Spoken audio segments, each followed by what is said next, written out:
Hello, আজকে আমরা মানুষের খাদ্য পড়তে গিয়ে আরেকটি খাদ্য উপাদান যার নাম ভিটামিন বা খাদ্য প্রাণ, সেই ভিটামিন বা খাদ্য প্রাণ সম্বন্ধে আমরা জানব। দেখো, এখানে আমার কয়েকজন বিজ্ঞানীর নাম লেখা আছে। প্রথম যার নাম লেখা আছে বিজ্ঞানী লুনিন। এই বিজ্ঞানী লুনিন সর্বপ্রথম লক্ষ্য করেন যে সব রকম প্রয়োজনীয় খাদ্য গ্রহণ করা সত্ত্বেও একটা বিশেষ খাদ্য উপাদান আমাদের শরীরে প্রয়োজন হচ্ছে, যেটা জীবদেহের স্বাভাবিক বৃদ্ধি ও পুষ্টিতে প্রয়োজন হয়।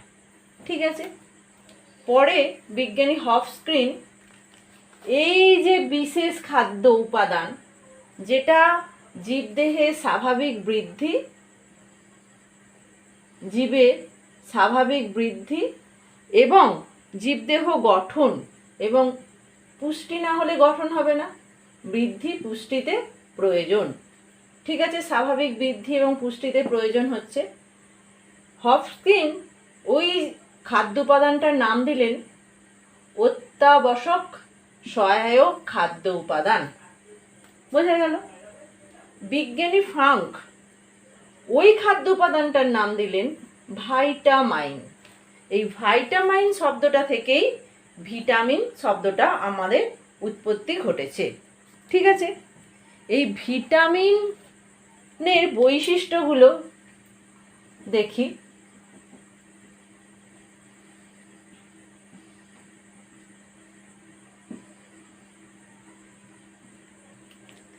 এক নম্বর বৈশিষ্ট্য আমরা যেটা বলতে পারি ভিটামিনের, যে ভিটামিন খাদ্যে খুব কম পরিমাণে থাকে। তাহলে খাদ্যে ভিটামিন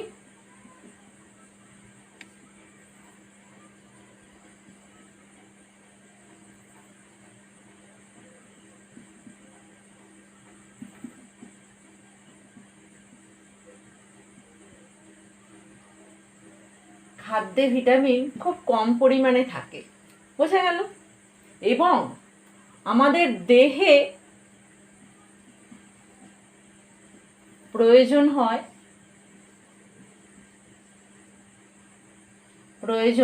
সেটাও কিন্তু খুব কম পরিমাণে প্রয়োজন হয়। বোঝা গেল? তাহলে খাদ্যে যেমন কম পরিমাণে থাকে, আমাদের দেহেতেও কিন্তু খুব কম পরিমাণে ভিটামিনটার প্রয়োজন হয়। আর একটা যেটা জিনিস জানবো, এই ভিটামিনগুলো দাব্যতা অনুসারে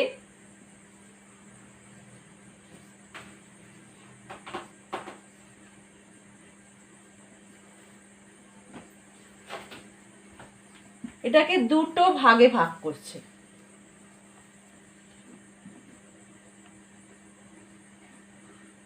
একটাকে বলা হচ্ছে ফ্যাটে দ্রবীভূত ভিটামিন,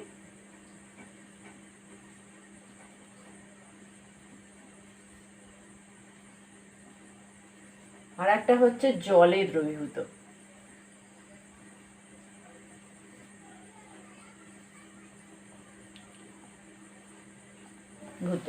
এই ফ্যাটে দ্রবীভূত ভিটামিন হচ্ছে ভিটামিন এ, ডি, ই, কে, আর জলে দ্রবীভূত ভিটামিন হচ্ছে বি, সি। বোঝা গেল? তাহলে কি দেখলাম আমরা, যে এটা হচ্ছে ভিটামিনের সৃষ্টির ইতিহাস। সৃষ্টি মানে হচ্ছে কিভাবে আবিষ্কৃত হয়েছে তার ইতিহাস। আর দেখলাম ভিটামিনের বৈশিষ্ট্য। তাহলে দেখো, খাদ্যে যেমন ভিটামিনটা খুব কম পরিমাণে থাকে, আমাদের দেহেও কিন্তু খুব কম পরিমাণে ভিটামিনের প্রয়োজন হয়। কম পরিমাণে লাগে বলে একে কিন্তু হেলাফেলা করার জিনিস না, কারণ ভিটামিনের যদি অভাব ঘটে বিভিন্ন ধরনের সমস্যা আমাদের শরীরে দেখা যায়। আর দাব্যতা অনুসারে ভিটামিনকে দুটো ভাগে ভাগ করেছে, একটা হচ্ছে ফ্যাটে দ্রবীভূত ভিটামিন আর একটা হচ্ছে জলে দ্রবীভূত ভিটামিন।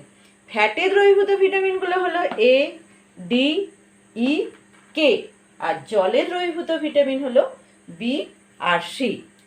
এরপর আমরা যেটা দেখব, এই যে ADEK BC, এই ভিটামিনগুলো পর আমি কিন্তু এ, তারপরে বি, তারপরে সি, তারপরে ডি, তারপরে ই, তারপরে কে, এইভাবে না, আমি একদম ফ্যাটে দ্রবীভূত ভিটামিনগুলো সম্বন্ধে আগে আলোচনা করব, ADEK, তারপরে আমি BC সম্বন্ধে আলোচনা করব। ঠিক আছে, এবার দেখো তাহলে সেই আলোচনাতে আমরা যাই ফ্যাটে দ্রবীভূত ভিটামিন এবং জলে দ্রবীভূত ভিটামিনগুলো সম্পর্কে। ঠিক আছে, প্রথমে আমরা যে ভিটামিনের কথা বলবো সেটা আমাদের ভিটামিন এ।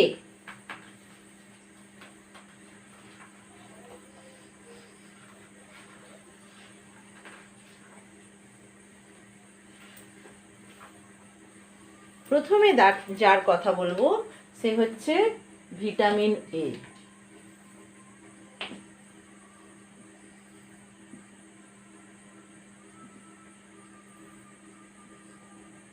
ভিটামিন এ সম্বন্ধে আমরা জানব। ভিটামিন এ কি কাজ করে আগে দেখি। ভিটামিন এ জীবদেহে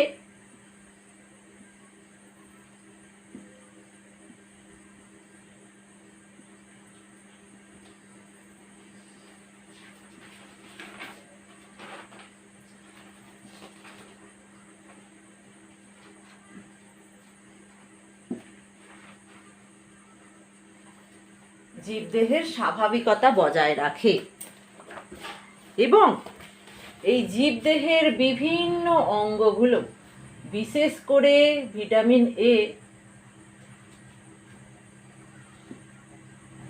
চোখের গঠন,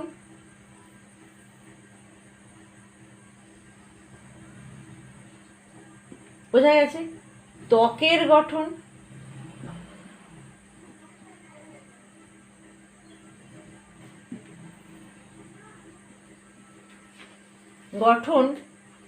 সঠিক রাখতে সাহায্য করে।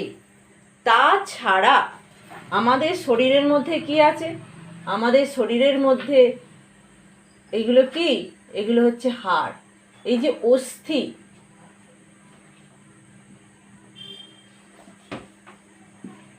অস্থির স্বাভাবিক গঠন,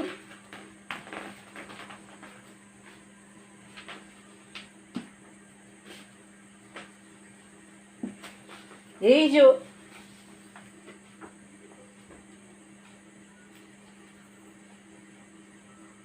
এগুলো কি? দাঁতের গঠন।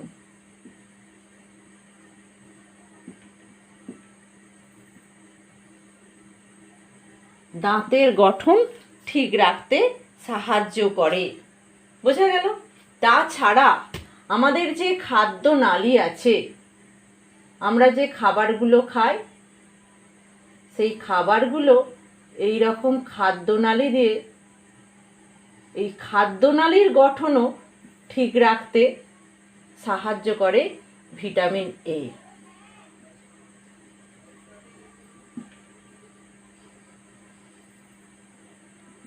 বোঝা গেল? এই ভিটামিন এ দেখতে পাচ্ছ শরীরের কত অঙ্গের গঠন ঠিকঠাক রাখে। ভিটামিন এর যদি অভাব ঘটে তাহলে এই যে দেখো হাইলাইট করলাম, চোখ এবং ত্বকের গঠনের বিভিন্ন ধরনের পরিবর্তন সাধিত হয়, তার ফলে বিভিন্ন ধরনের রোগ সৃষ্টি হয়। এই ভিটামিন এ উৎসগুলো এখন আমরা দেখব। ভিটামিন এর উৎস দেখতে গিয়ে আমরা দু রকমের দেখব, একটা হচ্ছে উদ্ভিজ্জ উৎস আর একটা হচ্ছে প্রাণীজ উৎস। ঠিক আছে, তার আগে আর একবার দেখে নিই তাহলে ভিটামিন এর কাজগুলো কি। এটা হচ্ছে ভিটামিন এর কাজ, কি কাজ করে শরীরের মধ্যে। ঠিক আছে, তাহলে কি কি কাজ করে দেখো। চোখের গঠন ঠিক রাখে, সর্বোপরি এই পুরো শরীরের গঠনের স্বাভাবিকতা বজায় রাখে ভিটামিন এ, বিশেষত চোখের গঠন, ত্বকের গঠন, তাছাড়া অস্থি, দাঁতের গঠন, খাদ্যনালীর গঠন। দেখলে? এরপরে আমরা দেখব ভিটামিন এর উৎস। দেখি ভিটামিনের উৎস সন্ধান করে কি কি পাই।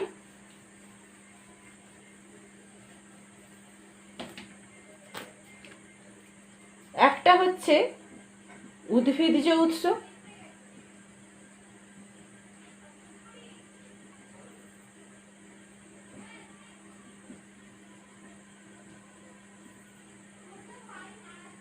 আর একটা হচ্ছে প্রাণীজ উৎস।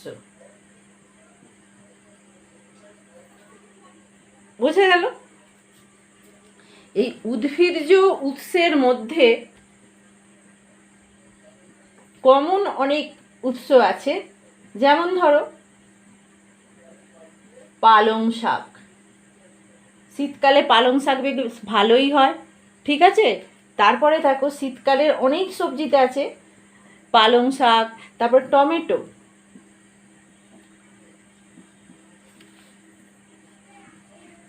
গাজর,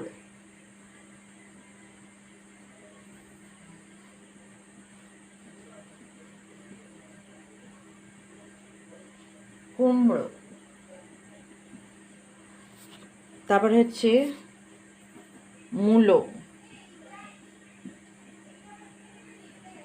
ধনে পাতা,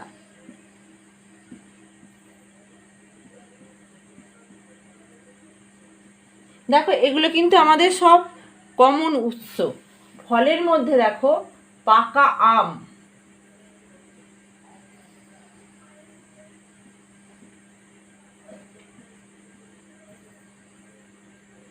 পাকা পেঁপে,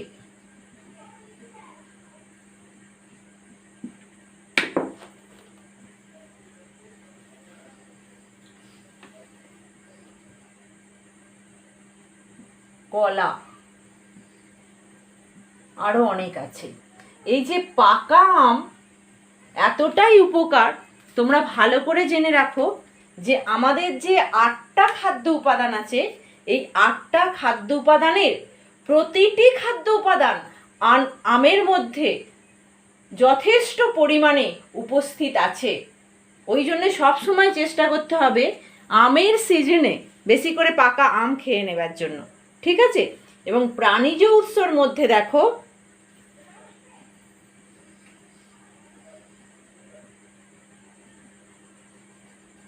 এগুলো সব সামুদ্রিক মাছ, বুঝতে পেরেছো?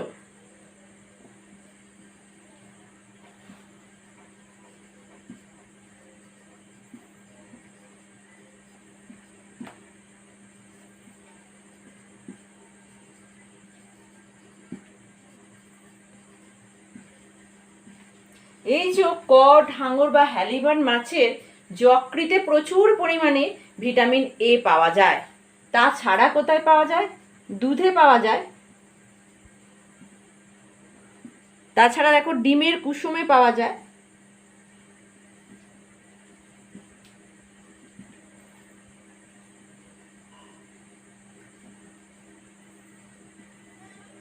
ঠিক আছে। এই যে দেখো ভিটামিন এর উৎসগুলো আমরা জানলাম। এর মধ্যে অনেক উৎস কিন্তু আমাদের অনেক কমন, আমরা সহজেই পেতে পারি যদি আমরা সঠিক মাত্রায় সেগুলো গ্রহণ করি। তাহলে কিন্তু আমরা দেখব যে আমরা অনেক রোগ প্রতিরোধ করতে পারবো এবং আমাদের যে শরীরের অনাক্রম্যতা, সেই অনাক্রম্যতাটা সঠিক মাত্রায় থাকবে। এবং এই ভিটামিন এর অভাবে যেগুলো হয় সেগুলো হচ্ছে তোমার চোখের বিভিন্ন রকমের রোগ বিশেষ হয়, বিশেষত রাতকানা, রাতের দিকে দেখতে পায় না, সেই নামগুলো আমরা একটু দেখি। ভিটামিন এর অভাবজনিত রোগগুলো কী কী?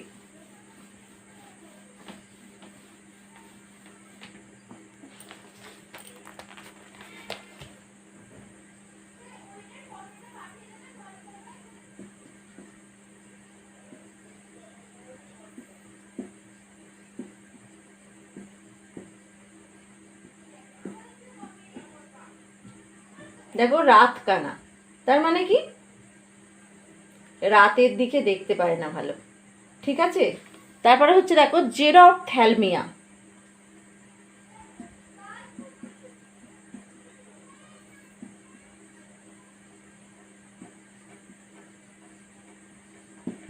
ক্যারোটোম্যালেসিয়া।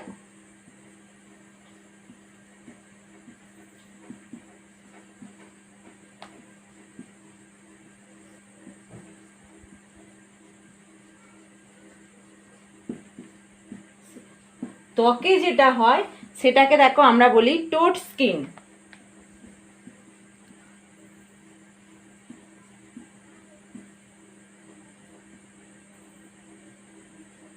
ঠিক আছে, তাহলে দেখো ভিটামিন এর অভাবে হ্যাঁ এই এতগুলো রোগ হয়, আমাদের ত্বকটা খসখসে হয়ে যাবে।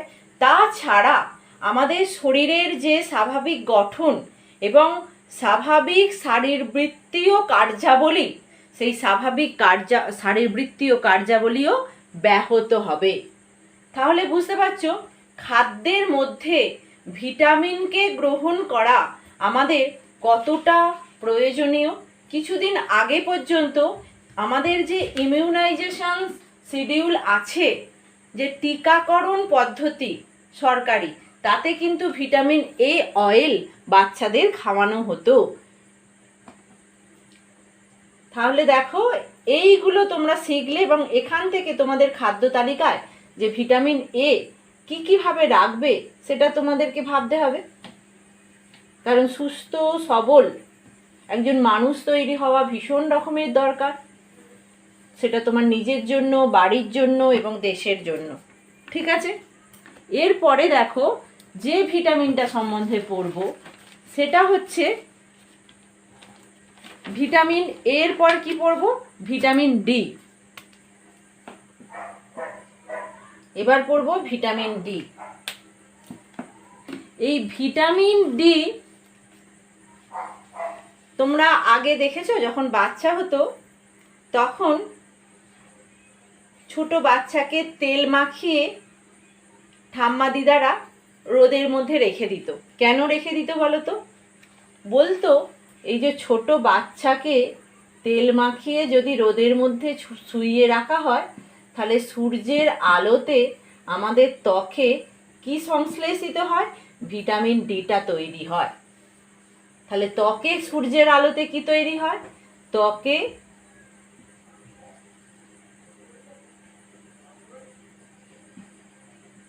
সূর্যালোকে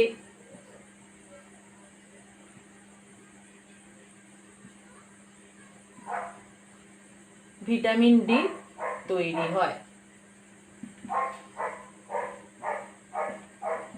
এখন দেখো এত দূষণ বেড়ে গেছে এবং বিভিন্ন এইসব কারণে হ্যাঁ বাচ্চাদের সারাদিন এরকম আগেকার মতো তোমার সূর্যের আলোতে রাখতে বারণ করেন, দেখবে ডাক্তারবাবুরা বলে সকালের দিকে রাখবে, সারাদিন রাখার দরকার নেই। এরপরে দেখি ভিটামিন ডি এর প্রাণীজ এবং উদ্ভিজ্জ উৎসগুলো দেখি। প্রথমে দেখি উদ্ভিজ্জ উৎস।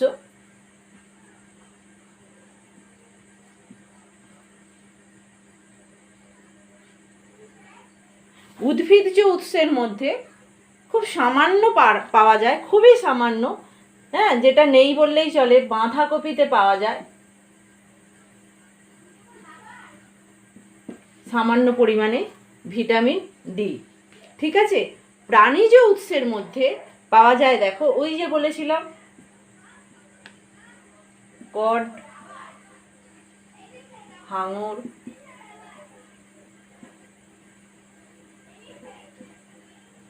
হ্যালিবার্ট, যে মাছের যকৃৎ। এই যকৃৎ মিশ্রিত তেলে প্রচুর পরিমাণে ভিটামিন এ এবং ডি দুটোই পাওয়া যায় এবং তাছাড়া যে কোনো সামুদ্রিক মাছেই কিন্তু ভিটামিন ডি পাওয়া যায়।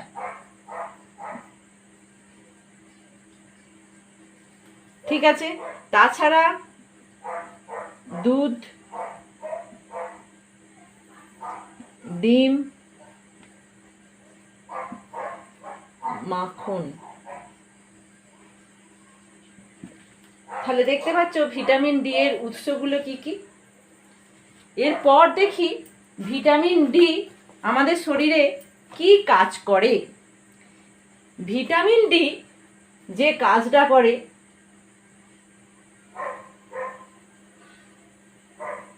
কাজটা হচ্ছে একটা, আচ্ছা এটা দেখে নাও,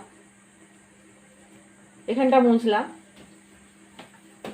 ভিটামিন ডি দাঁতের গঠনের জন্য দায়ী।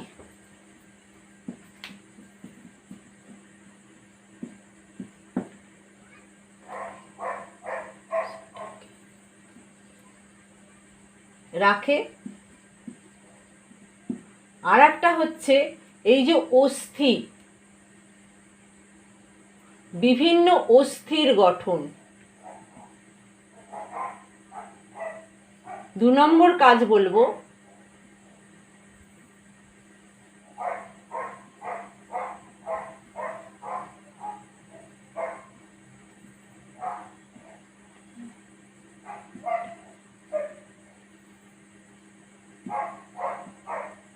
ঠিক রাখে। তাহলে দেখো, যদি আমাদের ভিটামিন ডি এর অভাব ঘটে, তাহলে প্রথমে যে যার ক্ষতি হয় সেটা হচ্ছে অস্থি এবং দাঁত। অস্থি এবং দাঁতে ভিটামিন ডি এর অভাবে যে ক্ষতিটা হয়, সেই ক্ষতিটা কিন্তু মারাত্মক ক্ষতি। এটা মুছি।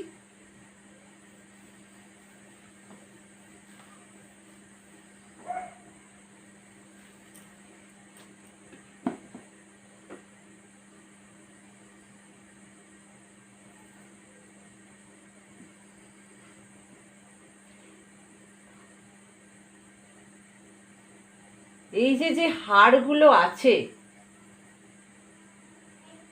এই হাড়গুলো কি হয় বলতো, বেঁকে যায়। হাড়গুলো কি হবে, বেঁকে যাবে, ভার নিতে পারছে না হাড়গুলো, ওই জন্য পাটাও কি হবে, পাটাও বেঁকে যাবে। দেখতে পাচ্ছ বেঁকে গেছে, পাটা কি হবে, বেঁকে যাবে। বোঝা গেল? তাহলে এই যে অবস্থা বিকৃত হয়ে যায়, তাহলে অস্থিটার কি দেখা যায়, বিকৃতি দেখা যায়।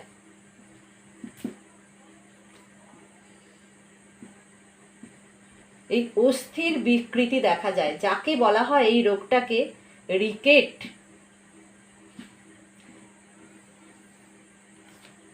যখন শিশুদের যদি ভিটামিন ডি এর অভাব ঘটে, তাহলে কিন্তু এই রোগটা মারাত্মক আকার ধারণ করে।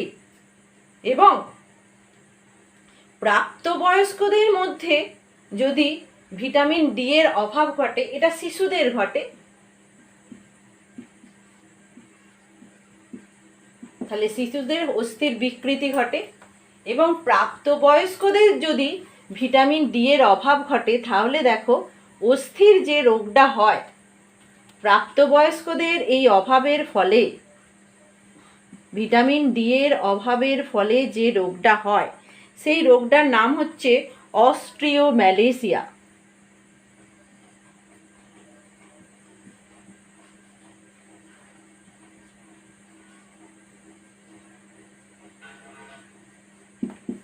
এটা হচ্ছে প্রাপ্তবয়স্কদের।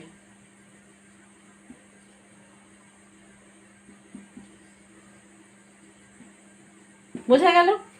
এই যে প্রাপ্তবয়স্কদের অস্ট্রিওম্যালেসিয়া হবে, এটা কি হবে, এদেরও কিন্তু এখানে এর লক্ষণ কি হবে, অস্থির বিকৃতি দেখা যাবে।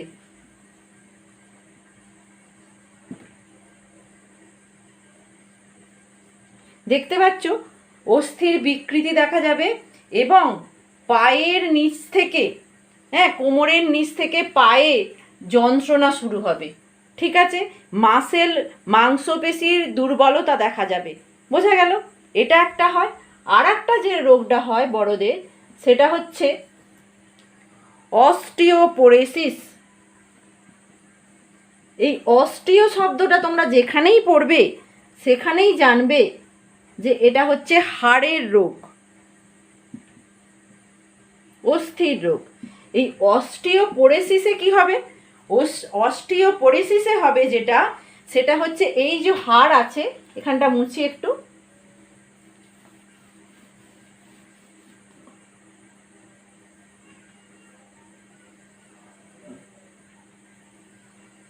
এই যে হাড় আছে, অস্থি আছে, এই অস্থির মধ্যে কি হবে, ছোট ছোট ছিদ্র দেখা যাবে।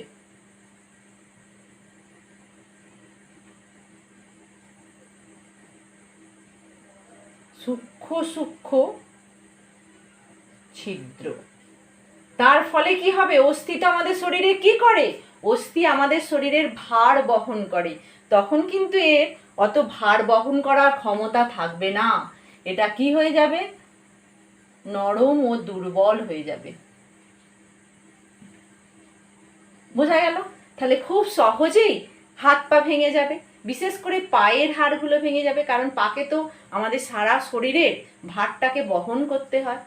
তাহলে বুঝতে পারছো যে ভিটামিন ডি সঠিক মাত্রায় আমাদের শরীরে যাতে ঢোকে, যাতে প্রবেশ করে, সেটা দেখা, সেটা পর্যবেক্ষণ করা খাদ্যের মাধ্যমে আমাদের কতটা জরুরি।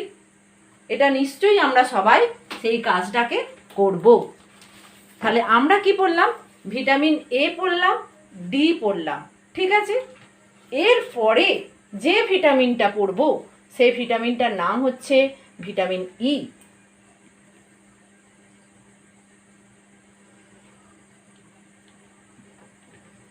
ভিটামিন ই, তাহলে এগুলো তোমরা বুঝতে পারলে, এটা তাহলে এবার বুঝলাম।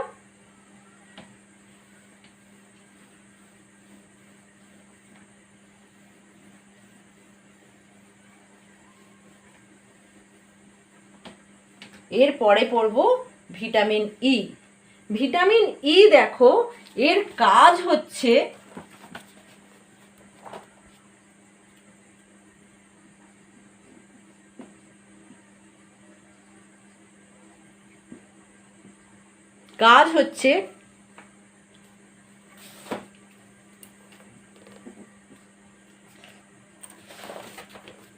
এক নম্বর দেখো, ত্বকের গঠনটাকে ঠিক রাখা।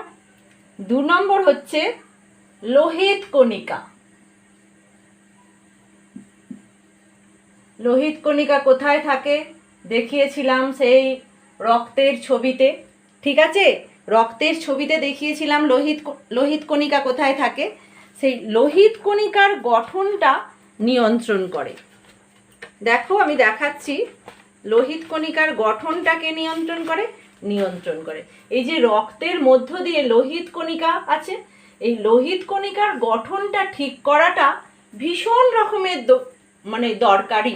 কারণ কি হচ্ছে, এই তো আমাদের শ্বাসবায়ু পরিবহন করে, প্রত্যেকটা কোষে কোষে লোহিত কণিকা অক্সিজেন বয়ে নিয়ে যায়, এবং এই অক্সিজেনের সাহায্যেই কোষে কি উৎপন্ন হয়, শক্তি উৎপন্ন হয়। এবং এই কোষে যে কার্বন ডাইঅক্সাইড উৎপন্ন হয়, যে কার্বন ডাইঅক্সাইডটা যদি কোষের মধ্যে থাকে, সব কোষে মানুষের যদি থেকে যায় আমাদের মৃত্যু ঘটবে। তাহলে সেই কার্বন ডাইঅক্সাইডটাকে নির্দিষ্ট অঙ্গে এসে সে ছেড়ে দেয়, যেমন ফুসফুস দিয়ে আস্তে আস্তে কার্বন ডাইঅক্সাইডটা নাসা পথে দেহের বাইরে বেরিয়ে যায়। লোহিত কণিকা তাহলে দেখেছো শরীরের কত গুরুত্বপূর্ণ কাজ করে। এই লোহিত কণিকার গঠনে সাহায্য করে কে, এই লোহিত কণিকার গঠনে সাহায্য করে ভিটামিন ই। তাছাড়া দেখো আর কি হয়, এই ভিটামিন ই আমাদের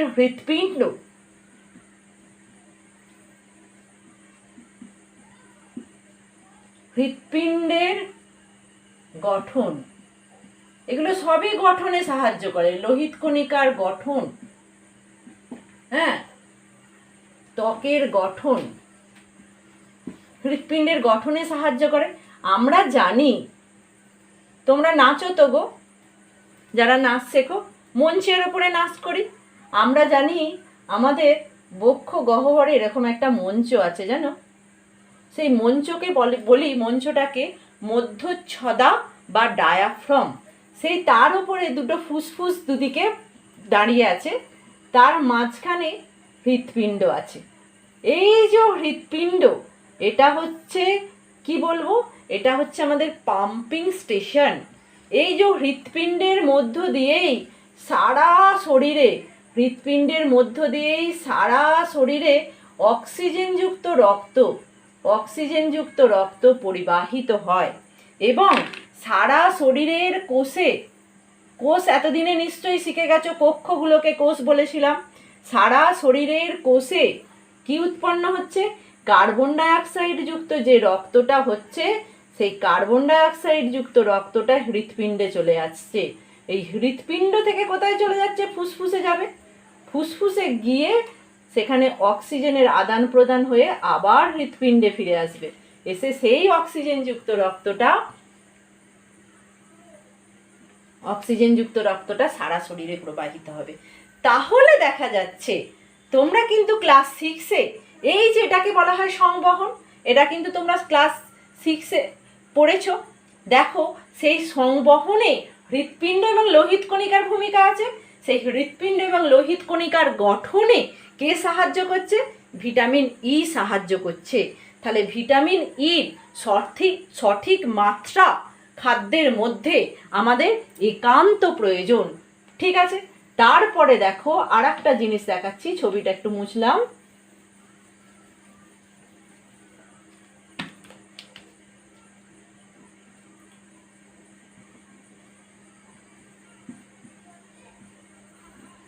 মস্তিষ্কের গঠন। মস্তিষ্ক কোথায়? আমরা জানি করোটির মধ্যে এরকম কি আছে, আমাদের মস্তিষ্ক আছে। ঠিক আছে, এই মস্তিষ্ক থেকে স্নায়ু দিয়ে তৈরি। এখানে মস্তিষ্কের বিভিন্ন অংশে আমাদের যত এই মস্তিষ্ক কি করে? স্নায়ু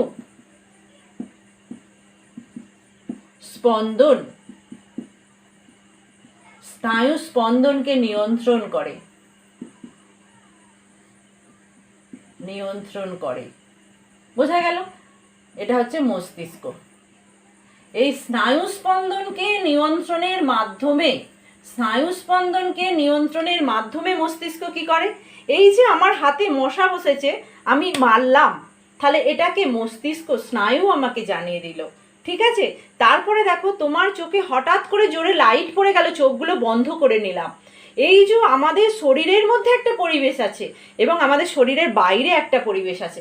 শরীরের মধ্যের পরিবেশের মধ্যে এবং শরীরের ভিতরের পরিবেশের সঙ্গে বাইরের পরিবেশের যে সংযোগ স্থাপন, সমন্বয় সাধন, সেটা কে করে? সেটা মস্তিষ্ক করে। তাহলে মস্তিষ্ক হচ্ছে হেড আমাদের। ওই জন্যই তো বলা হয় বাড়ির মাথা যেমন, দাদু যদি বাড়ির হেড হয়, দাদু বাড়ির সমস্ত কার্যাবলীকে নখদর্পণে রেখে বাড়ির কার্যাবলীটাকে কন্ট্রোল করবেন, নিয়ন্ত্রণ করবেন। মস্তিষ্কও সেরকম আমাদের শরীরের এই কার্যাবলীকে নিয়ন্ত্রণ করে স্নায়ু স্পন্দনের মাধ্যমে। বোঝা গেল? তাহলে মস্তিষ্কের গঠনটা সঠিক হওয়া একান্তভাবে প্রয়োজন। বোঝা গেল? এরপরে আমরা দেখব যে ভিটামিন ই উৎসগুলো কি কি। বোঝা গেল?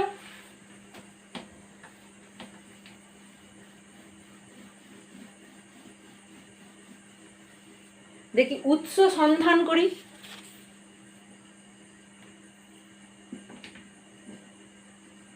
এতদিনে জেনে গেছো উৎসটাকে আমরা দুভাবে সন্ধান করব।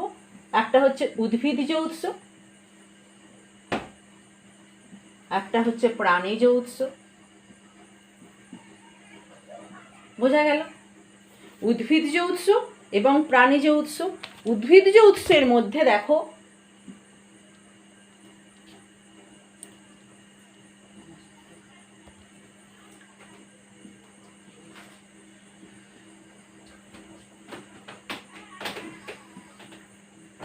অঙ্কুরিত ছোলা। ছোলা ভিজিয়ে রাখলে সাদা কল বেরোয়, দেখেছো তো? সেই অঙ্কুরিত ছোলা কিন্তু ভীষণ ভালো। তারপর হচ্ছে সয়াবিন,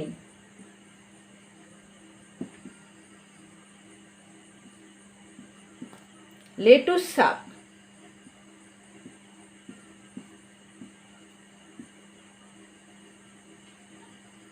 সবুজ শাক সবজি।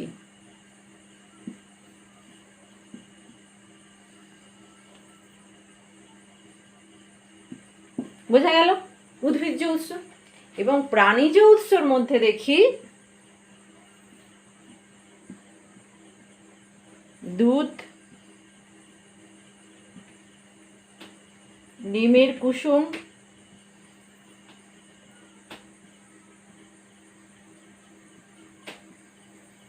মাছে খুব সামান্য আছে।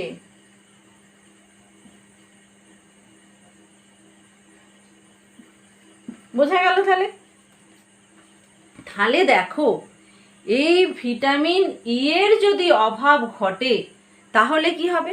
ভিটামিন ই যে কাজগুলো করে সেই কাজগুলোতে ব্যাহত হবে, সেই কাজগুলো ঠিকঠাক হবে না। হ্যাঁ, মস্তিষ্কের গঠন ঠিকঠাক হবে না, হৃৎপিণ্ডের গঠন এবং কার্যাবলী ঠিকঠাক হবে না, লোহিত কণিকাগুলো ঠিকভাবে কাজ করবে না, ত্বকের গঠন ঠিক করে হবে না। তাহলে এই যে এত ডেফিসিট শরীরের মধ্যে দেখা যাবে, এত ডেফিসিট দেখা গেলে শরীরের যে স্বাভাবিক কার্যাবলী সেগুলোতে ব্যাহত হবে।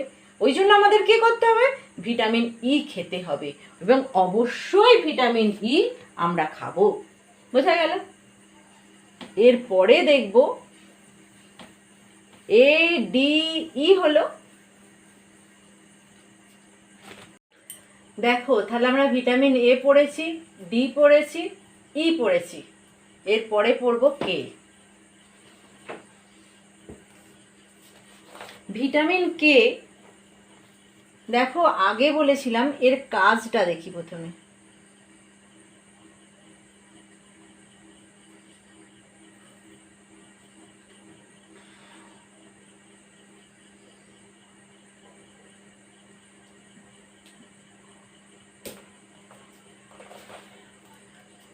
ধরো কোথাও কেটে গেছে,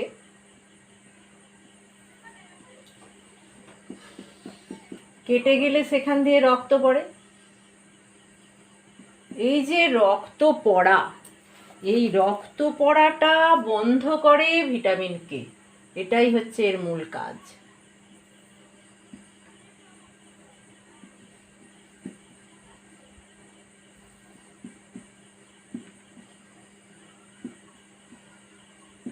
বন্ধ করে, এই যে রক্ত পড়াটা বন্ধ করা, এই যে পদ্ধতি, এই যে প্রসেস, এটাকে বলা হয় রক্ততঞ্চন।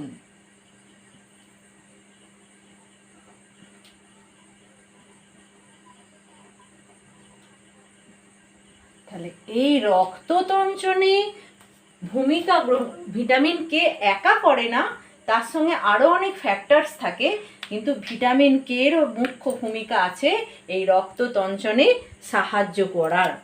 তাহলে এখন দেখি রক্ততঞ্চন ব্যাহত হলে, ধরো কোনো মানুষের অ্যাক্সিডেন্টে কোনো কিছুতে যদি কেটে যায়, তাহলে সেখান দিয়ে প্রচুর রক্তক্ষরণ হবে, রক্তক্ষরণ হয়ে কোনো মানুষ মারা যেতে পারে। বোঝা গেছে? তাহলে ভিটামিন কে এর উৎসগুলো দেখে নিই এই সমস্যা থেকে সমাধানের উদ্দেশ্যে।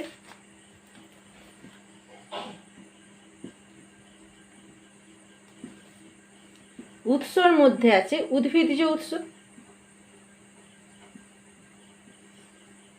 আর আছে প্রাণীজ উৎস। ঠিক আছে? এই যে উদ্ভিজ্জ উৎসের মধ্যে আছে, দেখো বাঁধাকপি,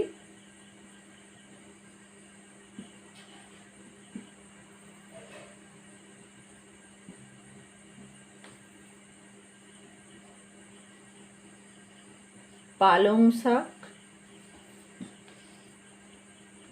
ওলকপি,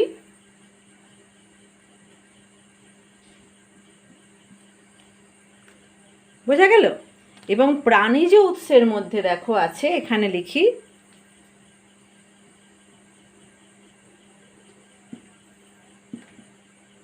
গরুর দুধ,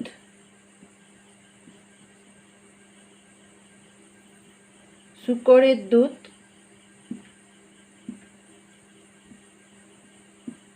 ঠিক আছে?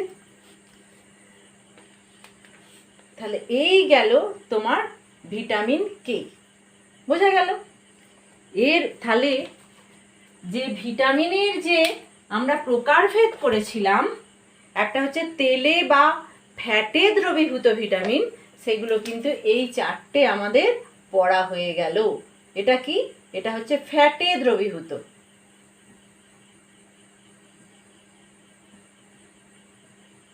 ফ্যাটে দ্রবীভূত ভিটামিন আমাদের পড়া হয়ে গেল এ ডি ই কে। হ্যাঁ, তাদের উৎস দেখলাম, তাদের কাজগুলো দেখলাম, অভাবজনিত যে রোগ সেই রোগগুলো সম্বন্ধেও অল্প বিস্তর করে জানলাম। বোঝা গেছে? এরপরে আমরা দেখব যে ভিটামিন, জলে দ্রবীভূত ভিটামিনগুলো সম্বন্ধে আমরা জানব। ঠিক আছে, মুছি তাহলে এটা।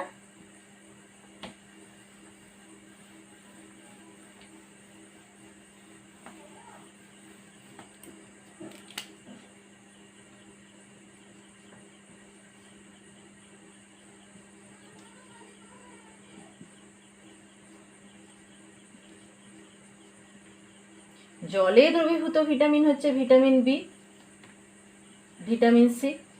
ঠিক আছে, প্রথমে আমরা যাকে নিয়ে পড়ব সেটা হচ্ছে ভিটামিন বি। ভিটামিন বি কিন্তু একটা ভিটামিন নয়, একে বলা হয় বি কমপ্লেক্স। বোঝা গেছে? এখানে অনেকগুলো ভিটামিন আছে। বোঝা গেল? অনেকগুলো ভিটামিন আছে। আমরা ভিটামিনগুলোকে ওই রকম নির্দিষ্ট নামে আমরা ওরকম করে জানবো না। যেমন ভিটামিন বি1, বি2, বি3, বি5, বি6, এইরকম বি12, অনেক ভিটামিন আছে। বোঝা গেল? আমরা সব ভিটামিনগুলোকে জানবো না, আরও আছে, জানার দরকার নেই। আমরা পড়বো ভিটামিন বি কমপ্লেক্স হিসেবে পড়ব। বোঝা গেল? তাহলে সেটাকেই আমরা বলবো ভিটামিন বি। এই ভিটামিন বির কাজ কি?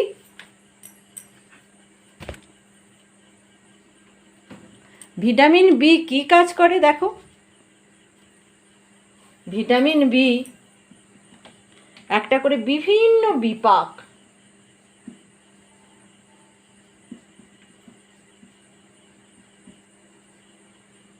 নিয়ন্ত্রণ করে। আর কি করে ভিটামিন বি?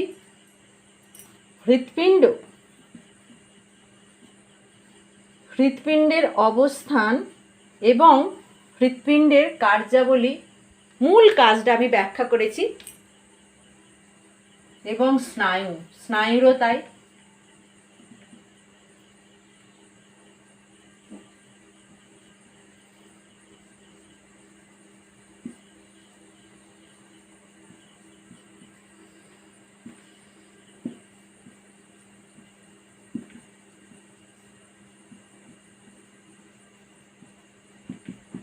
বোঝা গেল? তাহলে বিভিন্ন বিপাক নিয়ন্ত্রণ করে এবং হৃৎপিণ্ড এবং স্নায়ুর স্বাভাবিক যে কার্যাবলী সেই কার্যাবলী নিয়ন্ত্রণ করে। হ্যাঁ, এবং আমরা এরপরে যেটা দেখব সেটা হচ্ছে ভিটামিন বি কমপ্লেক্সের উৎসগুলো দেখব।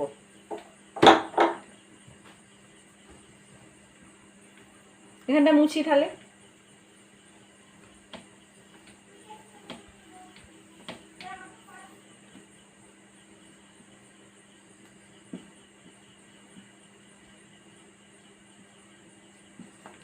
উদ্ভিজ্জ উৎস, প্রাণীজ উৎস। বোঝা গেল? দেখো, উদ্ভিজ্জ উৎসের মধ্যে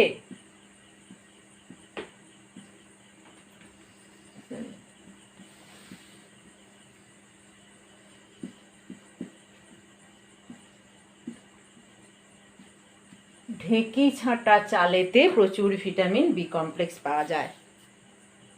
তাছাড়া বিট, গাজর, বিন, ফুলকপি,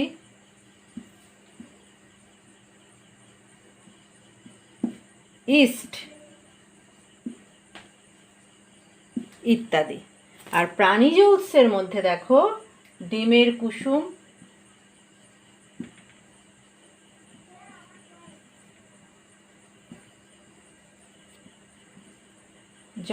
এবং বিভিন্ন প্রাণীর লিভার, যকৃৎ, বিভিন্ন প্রাণীর, বিভিন্ন মাছেদের খাই, তারপরে হচ্ছে দেখো ছাগলের খাই, এই যে লিভারগুলোতে কিন্তু ভিটামিন বি কমপ্লেক্স পাওয়া যায়। এরপরে দেখো এই যে উৎসগুলো বললাম, পরে বলবো, দেখাবো। এটা দেখো দেখতে পেয়েছো? চালটার রঙটা দেখো, এটা হচ্ছে কিন্তু ঢেঁকি ছাঁটা চাল।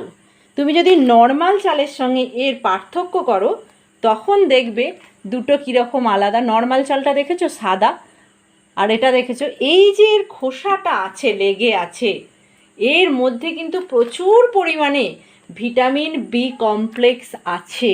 আগেকার দিনে ঠাম্মারা কী করতো বলো তো, ঢেঁকিতে ধান থেকে চালটাকে বার করতো, সেখানে কিন্তু এই খোসাটা থেকে যেত। তার ফলে ঠাম্মারা প্রচুর পরিমাণে ভিটামিন বি কমপ্লেক্স পেতেন। বোঝা গেল? আর একটা জিনিস যেটা বললাম, ইস্ট, দেখো দেখতে পেয়েছো এখানে, এটা হচ্ছে ডাই ইস্ট, এখানে লেখা আছে। হ্যাঁ, ইস্ট হচ্ছে একটা এককোষী অণুজীব, এখানেও কিন্তু প্রচুর পরিমাণে ভিটামিন বি কমপ্লেক্স এ সংশ্লেষ করতে পারে। এরপরে আমরা দেখব ভিটামিন ই এর ভিটামিন বি এর বিভিন্ন অভাবে কি হয়। এই যে ভিটামিন বি এর আমরা উৎসগুলো পড়লাম, এই ভিটামিন বি এতে যেন বিভিন্ন ধরনের স্নায়বিক রোগ হয়। একটা রোগের নাম বলি,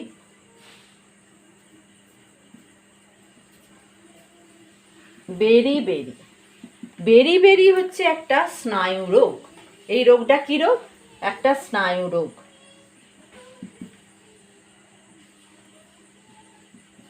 এই রোগটাতে কি হয় বলো তো, খিদে পায় না, হ্যাঁ, বমি বমি একটা ভাব আসে, এবং হচ্ছে হাত পাগুলো যেন মনে হয় অবশ হয়ে যাচ্ছে। বোঝা গেল? এটা কিন্তু এই ভিটামিন বি এর অভাবে ঘটে। তাছাড়া তোমরা দেখতে পাবে ঠোঁটের, দেখো এগুলো কমন তো এই জন্য লিখে দিচ্ছি, ঠোঁটের কণায় যদি কারো ঘা হয় তোমাকে তখন বুঝে নিতে হবে যে এটা ভিটামিন বি কমপ্লেক্সের অভাবে ঘটেছে। তখন তুমি তাকে বলবে সহজ যে খাবারটা সেটা হচ্ছে অঙ্কুরিত ছোলা খেতে। এটাকে বলা হয় স্টোমাটাইটিস।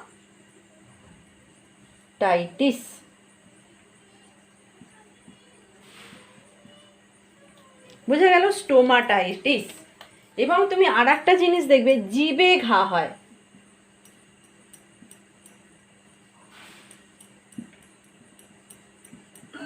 ঘা হয়, হ্যাঁ, সেটাকে বলা হয়, সেই রোগটাকে বলা হয়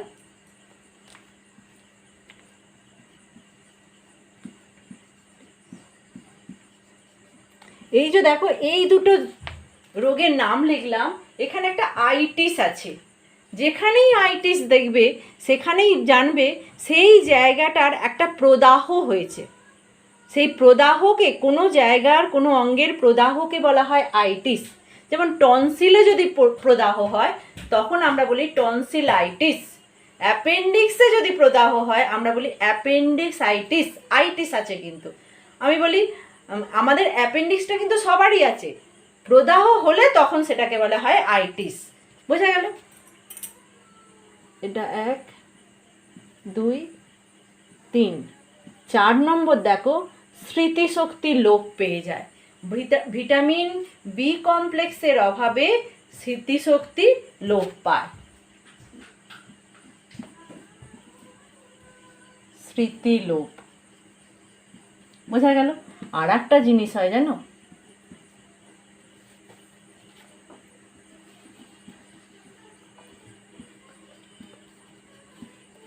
রক্তাল্পতা। এটা হচ্ছে একটা ভিটামিন আছে, ভিটামিন বি12 এর অভাবে ঘটে। বোঝা গেল? তাহলে দেখো যে ভিটামিন বি আমাদের শরীরে কতটা প্রয়োজনীয় একটা ভিটামিন। সেটা শুধু তো একটা ভিটামিন নয়, অনেকগুলো ভিটামিনের যোগফল হচ্ছে ভিটামিন বি, যেটাকে আমরা বলছি ভিটামিন বি কমপ্লেক্স। বোঝা গেল? তাহলে আমরা বিটা পড়ে ফেললাম। এরপরে তাহলে যেটা পড়ব সেটা হচ্ছে ভিটামিন সি।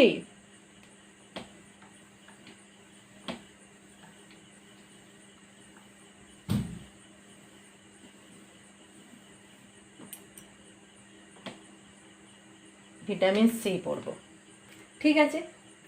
ভিটামিন সি কি কাজ করে জানো? ভিটামিন সি হচ্ছে দাঁত সম্বন্ধীয় বিভিন্ন কাজ ভিটামিন সি করে থাকে। দাঁত সম্বন্ধীয় বিভিন্ন কাজ হচ্ছে ভিটামিন সি করে থাকে। এটা কি করে? দাঁতের গঠন, মাড়ির গঠন সঠিক রাখতে সাহায্য করে। ভিটামিন সি এর কাজ কি তাহলে?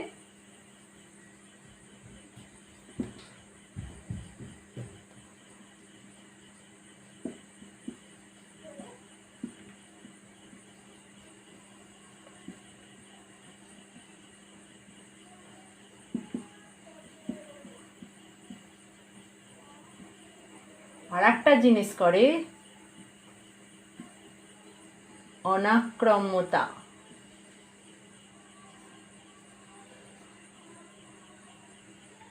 অনাক্রম্যতা বৃদ্ধি করে।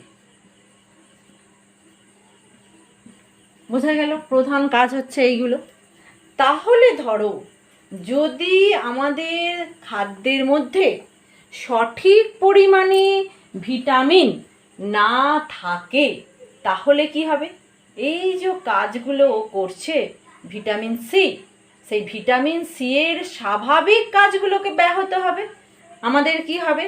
আমাদের স্কারভি বলে একটা রোগ দেখা যাবে। তাতে কি হবে? অভাবে কি হবে? প্রথমে যেটা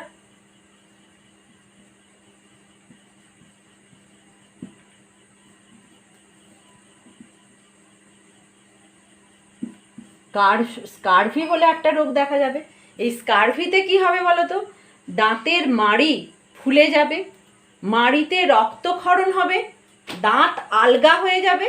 এই দাঁতের এই রোগগুলো ঘটবে এবং দাঁতের গঠনে বিকৃতি দেখা দেবে। বোঝা গেল কি কি বললাম? দাঁতের মাড়ি ফুলে যাবে, মাড়িতে রক্তক্ষরণ হবে, দাঁত আলগা হয়ে যাবে, দাঁতে বিকৃতি দেখা দেবে। বোঝা গেল? 2 নম্বর কি হবে? আমাদের অনাক্রম্যতা লোপ পাবে।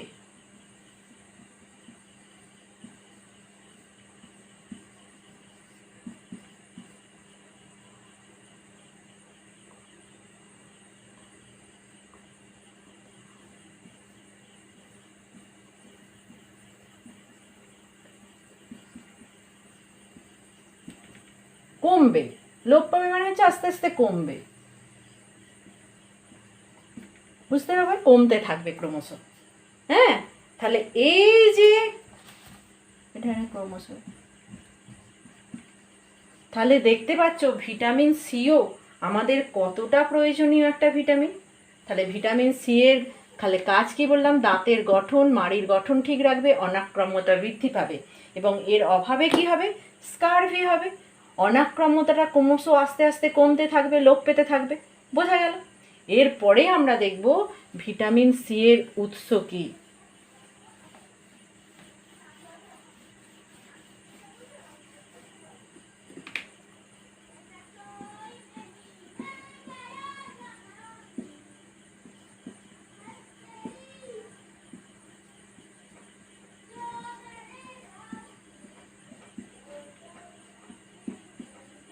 প্রাণীজ। প্রতিটা উৎসকেই আমরা 2টো ভাগে ভাগ করব। ঠিক আছে? ভিটামিন সি এর উৎসটাকেও আমরা করব 2টো ভাগে ভাগ। এই যে উৎসটা কি ভিটামিন সি এর উৎস? ভিটামিন সি এর উৎস দেখো, উদ্ভিজ্জ উৎস আমলকি। আমলকিতে প্রচুর পরিমাণে ভিটামিন সি আছে, প্রচুর পরিমাণে। পেয়ারা, তোমরা চেষ্টা করবে প্রত্যেকে বাড়িতে একটা করে পেয়ারা গাছ বসাতে।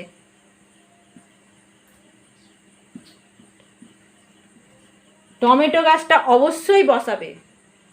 তাছাড়া আছে কমলা লেবু, যে কোনো লেবু, পাতি লেবু।